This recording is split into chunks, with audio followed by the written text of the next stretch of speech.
ये कहानी एक पेड़ की है। एक गांव में एक आम का पेड़ था। इस गांव में एक छोटा सा बच्चा रहता। वो बच्चा रोज उस आम के पेड़ के पास जाकर पेड़ के साथ खेलता रहता।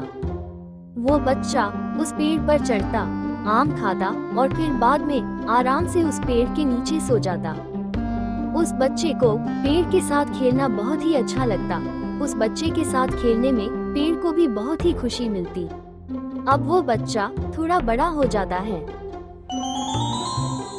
समय बीतने के साथ साथ अब वो बच्चा आम के पेड़ के साथ खेलना थोड़ा कम कर दिया।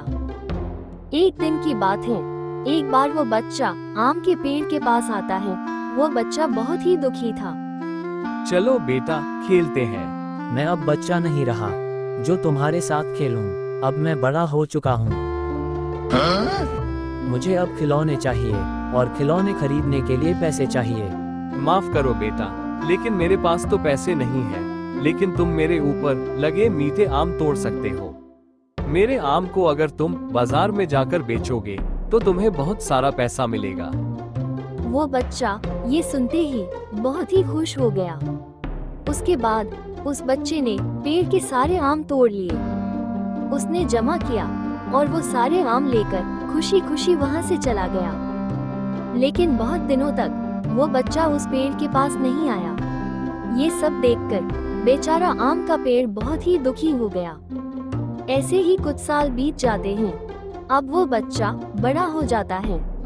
फिर से वह आम के पेड़ के पास आया। आम का पेड़ उसे देखकर बहुत ही खुश हो गया। बेटा आओ, चलो मेरे साथ खेलो। अब मैं कोई छोटा बच्चा नहीं रहा जो मैं तुम्हारे साथ खेलूं। और वैसे भी अब मेरे पास इतना टाइम नहीं रहता। अब मुझे मेरे परिवार के लिए बहुत सारा काम करना रहता है। मेरे परिवार को एक घर चाहिए। क्या तुम उसमें मेरी मदद कर सकते हो? मुझे माफ कर दो बेटा, लेकिन मेरे पास तो तुम्हें देने के लिए सिर्फ आम है।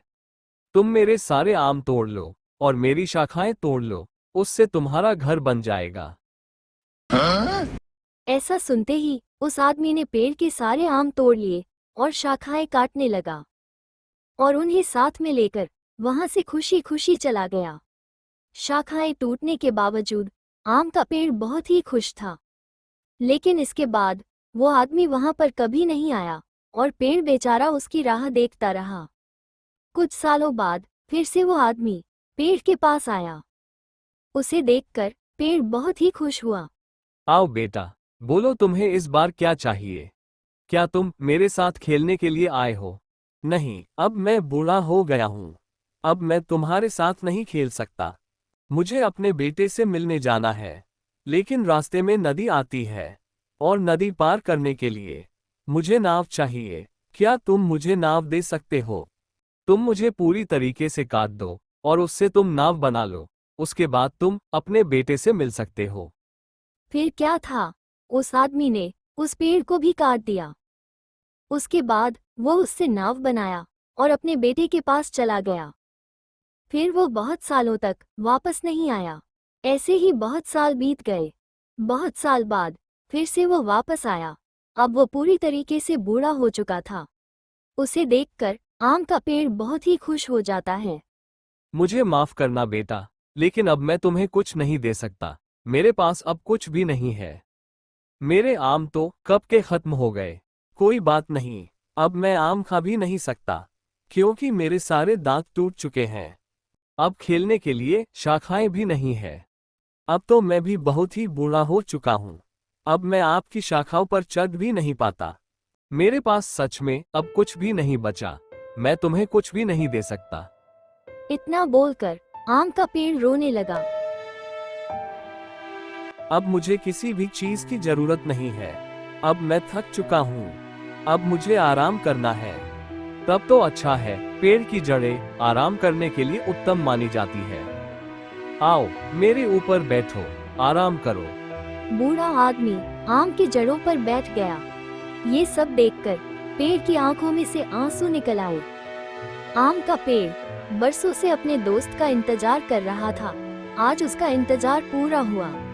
बूढ़े आदमी को भी आम की जड़ पर बैठकर काफी खुशी महसूस हुई और शांति भी। बूढ़े आदमी को अपनी गलती का एहसास भी हो गया।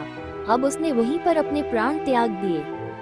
अपने मित्र से मिलकर आम के पेड़ की आखिरी इच्छा भी पूरी हो गई। अब उसने भी अपने प्राण त्याग दिए। ये कहानी हमारे दिल को छू लेती है कि कैसे कोई हमें सिर्फ देते ही रहता है, लेकिन हम उसकी कदर नहीं करते, और जब हमें उसके बारे में पता चलता है तब तक काफी देर हो जाती है।